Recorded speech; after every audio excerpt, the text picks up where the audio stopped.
The Phala Phala scandal dates back to February 9, 2020, when at least $580,000 in cash was stolen from Ramaphosa's game farm near Bella Bella. The theft became public only in June 2022, when former State Security Agency Director General Arthur Fraser laid criminal charges against the president. Fraser alleged the money had been hidden in furniture on the farm and that the theft had been covered up.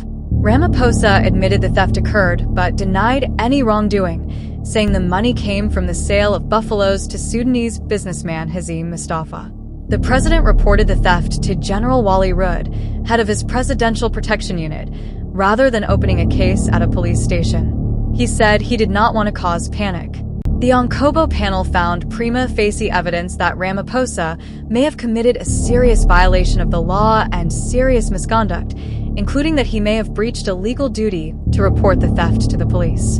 In December 2022, the ANC used its then parliamentary majority to vote against adopting the report, effectively ending the impeachment process in the National Assembly. The EFF and the ATM successfully challenged that decision in the Constitutional Court, which set it aside in May and ordered that the report be referred to an impeachment committee. Court proceedings are continuing as President Ramaphosa was in court amidst impeachment bid process on Wednesday.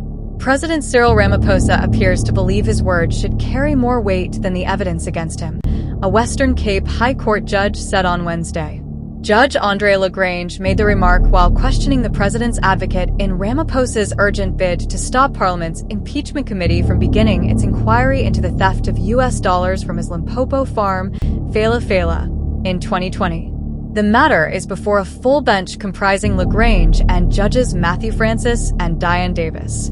I am getting the impression, sitting here, that the president thinks that, listen here, my evidence that I give must weigh heavier than all this, as he terms it hearsay evidence from his accusers, Lagrange said. Advocate Vim Trenga of SC, for the president, said Ramaphosa's indignation at being confronted by evidence of undisclosed origin was an understandable human reaction. I'm not suggesting that his evidence should count more than the incriminating evidence, Trengov said. But what I am suggesting is that the panel owed it to him under the rules, at least to have regard to his evidence, and in the light of his evidence to say, well, is there enough to take the momentous step of going to a public inquiry? The inquiry could ultimately lead to a National Assembly vote on the president's removal from office. Ramaphosa seeks to pause impeachment process. Ramaphosa wants the impeachment process put on hold until the same court decides his separate application to review and set aside the report of the independent panel chaired by former Chief Justice Sandile Onkobo. That review is set down for September 2nd to 4th. The panel found in November 2022 that the president had a prima facie case to answer over the theft. The application is opposed by impeachment committee chairperson Maka Shulgana, the ATM, which brought the original impeachment motion against the president, the EFF, and the MK Party. National Assembly Speaker Thoko Dadiza, the first respondent, filed a notice indicating that she would abide by the court's decision. The speaker has therefore filed to abide, and the court will clarify the matter. Dadiza said previously, adding that Parliament's rules prevented her from interfering in the committee's work. The impeachment committee was established after the Constitutional Court ruled in May that Parliament's December 2022 vote to reject the panel's report was irrational and unconstitutional. The Apex Court ordered that the report be referred to an impeachment committee. Trengov rejected claims that the president's application was an attempt to evade accountability, describing those allegations as baseless and politically motivated.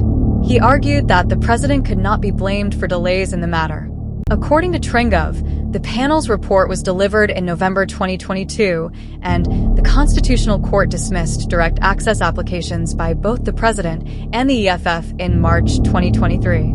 And then nothing happened for almost a year until the EFF launched their application to the Constitutional Court, he said. So these other parties who complain about delay today are the EFF, who delayed for almost a year, and then all the other parties who did nothing for 3.5 years.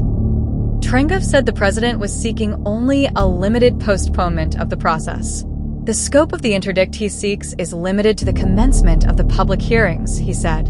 So that is a very limited duration of a stay that the president seeks.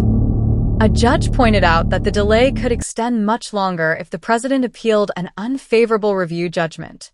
Thanks for watching this video right up to the end. Please let us know your thoughts on the comment section and kindly like, share, and subscribe. Stay blessed.